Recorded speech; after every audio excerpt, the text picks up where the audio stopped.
आपके इस पिक्चर में अमिताभ बच्चन सर का एक बहुत ही आइकॉनिक गाना आने वाला है।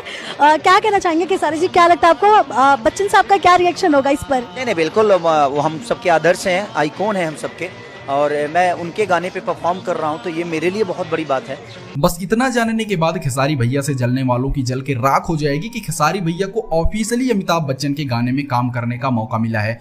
जी हाँ दोस्तों, जैसा कि आप लोगों को पता होगा कि अमिताभ बच्चन सर का एक बहुत ही ज्यादा ब्लॉकबस्टर गाना था चुम्मा चुम्मा दे दे, और ये गाना अपने समय में बहुत ज्यादा ब्लॉकबस्टर साबित हुआ था। और जब समय बीता तो इस गाने के सारे राइट्स को खेसारी भैया को दिया गया है कि खेसारी भैया इस गाने को नए तरह से पेश करके भोजपुरी इंडस्ट्री के अंदर पेश करें।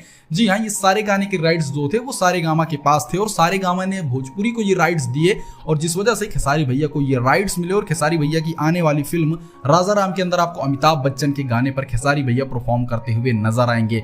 जी हाँ, ऐसे बहुत सारे प्लान्स हैं। खेसारी भैया के बॉलीवुड में जाने के चांसेस भी इस तरह से बढ़ते हुए नजर आ रहे हैं कि बहुत जल्द खेसारी भैया आपको बॉलीवुड में भी नजर आएंगे, क्योंकि एक से बढ़ के एक ब्लॉकबस्टर गाने पर जब खेसारी भैया आ रहे हैं तो हो सकता है कि बहुत जल्द ये आपको बॉलीवुड में भी नजर आए।